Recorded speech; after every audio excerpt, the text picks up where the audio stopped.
ایک دفعہ ایک فرد پھول لے کر آیا، گول دائرے کی صورت میں بیٹھے لوگوں کے سامنے پھول بلند کیا۔ ہر کسی نے اس پھول کو دیکھا اور اپنی اپنی باری پر پھول کی وضاحت کی، پھول کے معنی و مفہوم کو بڑھ چڑھ کر بیان کیا۔ تاہم ان میں سے آخری آدمی نے پھول کو دیکھا اور مسکرا دیا۔ اس فرد کے ساتھ محفل کے درمیان میں بیٹھا درویش بھی مسکرا دیا، مگر دوسرے لوگ وضاحتوں سے بھرے ہوئے تھے۔ ہاتھ میں پکڑا ہوا پھول انہیں نظر ہی نہ آیا، وہ پھول کو دیکھ ہی نہ سکتے تھے، وہ تو پھول کے علمی معنی و مفہوم میں الجھے تھے۔ پھول کا رنگ، پھول کی بناوٹ، پھول کا بیج اور پھول کی پتیاں زیر بحث رہیں۔ قصہ کوتاہ، پھول کی تشریحات نے پھول کو پھول ہی نہ رہنے دیا۔ ہاتھ میں سجا پھول کچھ ہی دیر میں گویا گفتگو سے مسل کر محفل کے بیچ میں پھینک دیا گیا۔ پھول کو دیکھ کر مسکرانے والا اور گرو لوگوں کے نفس اور انا کی کاریگریاں دیکھتے رہ گئے۔ پھول کی تعریف کے پل باندھنے والے دراصل اپنے سامنے کے سچ کو ماننے سے گریزپا تھے۔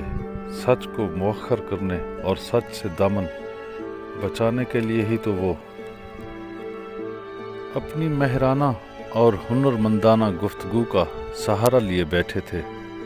ان کے نفس کی عیاری تھی، نفس انہیں فطرت کے خوبصورت اظہار پھول کو دیکھنے ہی نہیں دے رہا تھا، پھول کو محض پھول سمجھنے کی اجازت ہی نہیں دے رہا تھا۔ خدائی صفات سے مزین پھول سے جڑنے کی بجائے خالی معلومات کے تبادلہ خیال میں مگن ہو گئے۔ اظہار خیال کے لیے حالانکہ لوگوں کے پاس سیاست تھی، حالات حاضرہ تھے، عالمی قوتوں کے درمیان رساکشی کے موضوعات تھے، پل پل بدلتی دنیا کی غیر یقینی کے واقعات تھے، مگر انسانی ذہن کی ایک بار پروگرامنگ سیٹ ہو جائے تو پھر وہ پھول جیسے فطرت کے شہکار بھر بھی سیاسی تبصروں کے جیسے گفتگو کا سلسلہ شروع کر دیتے ہیں۔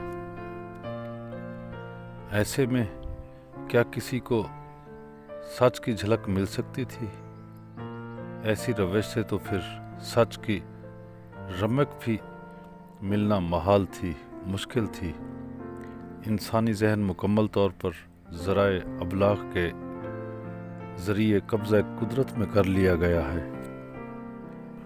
اچھے خاصے دانشمندانہ اہلیت والے دانشور بھی سطحی اور عامیانہ موضوعات کے لیے خود کو وقف کر چکے تھے۔ ایسے میں سچ تو صرف چرواہوں، خانہ بدوشوں اور سادگی سے زندگی بسر کرنے والوں پر ہی آشکار ہو سکتا تھا، کھل سکتا تھا۔ حسن صرف خالی الذہن لوگوں کا ہی جام رہ گیا تھا شاید۔ اب تو صرف وہی سادہ لوح فطرت سے جھلکتے سچ سے جڑ سکتے ہیں، لطف اٹھا سکتے ہیں، اگر وہ بھی علمی و منطقی موشگافیوں اور مناظروں میں گھر جائیں تو وہ بھی سچ سے جڑنے سے محروم ہو جائیں۔ بات ذہن کی پروگرامنگ کی ہے۔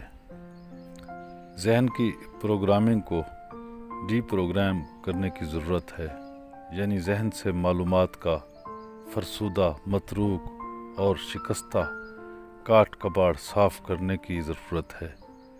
پھر آپ پھول کو دیکھ کر وضاحتیں پیش نہیں کریں گے، بلکہ محفل میں بیٹھے اکلوتے شخص کی طرح مسکرا دیں گے۔ یہی مسکراہٹ ہی پھول ہے، پھول کی خوشبو ہے۔ آپ کی اپنی مسکراہٹ ہی پھول کے کھلنے کے جیسی ہے۔ لوگوں کو پھول کی علامتوں پر وضاحتیں کرنے دیں، آپ بس مسکراتے رہیں۔ آپ کی مسکراہٹ آپ کو خود ایک خوشبو سے مہکتا پھول بنا دے گی۔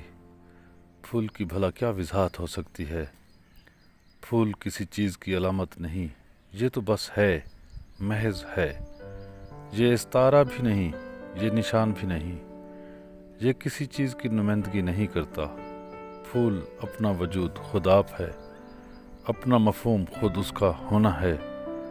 پھول کا ہونا ہی کافی ہے۔ فقیر کے ارد گرد بیٹھے سب لوگ محروم رہے، وضاحتوں اور تشریحات میں گھرے رہے، وہ پھول کو نہ دیکھ سکے۔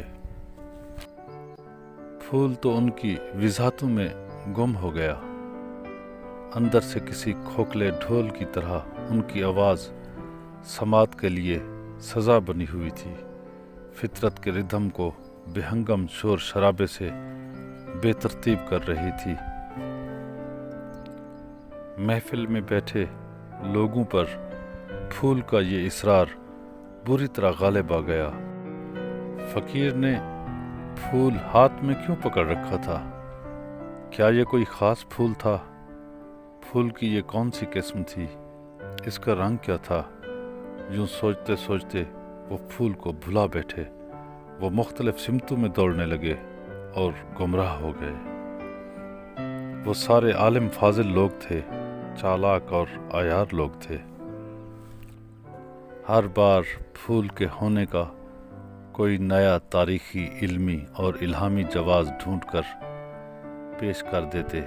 فقیر پھول ہاتھ میں لیے بیٹھا رہا، پھر فقیر بھی اداس ہو گیا۔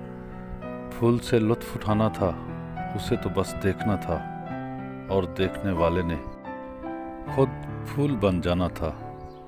بس ایک آخری آدمی نے ایسا کیا، پھول کو دیکھا اور کچھ کہے بغیر مسکرا دیا۔ اس پرسکون، چپ چاپ اور خاموش فرد نے وہی کچھ کیا جو اسے کرنا چاہیے تھا۔ اس کے پاس بصیرت اور نظر تھی۔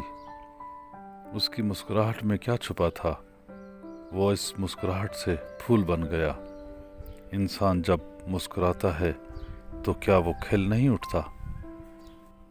مسکرانے والے فرد نے کچھ نہ کہا اور سب کچھ کہہ بھی دیا۔ آخری شخص کو مسکراتے دیکھ کر بالآخر فقیر بھی مسکرا دیا۔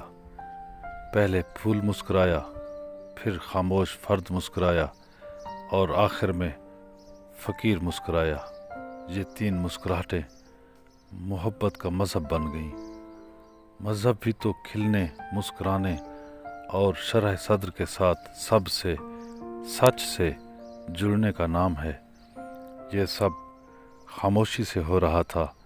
ایسا جب بھی ہوتا ہے، ایک نئی روایت جنم لیتی ہے۔ فقیر نے مسکراتا ہوا پھول مسکراتے ہوئے شخص کو پیش کر دیا۔ پھول دے کر مسکرانے والے فرد کو وہ کچھ دے دیا گیا جو لفظوں سے نہیں دیا جا سکتا تھا۔ یہ ایک بصیرت تھی، ایک انتقال تھا، ایک نظر تھی۔ یہی فکر، تصوف، روحانیت، گیان، دھیان، نروان اور معرفت تھی۔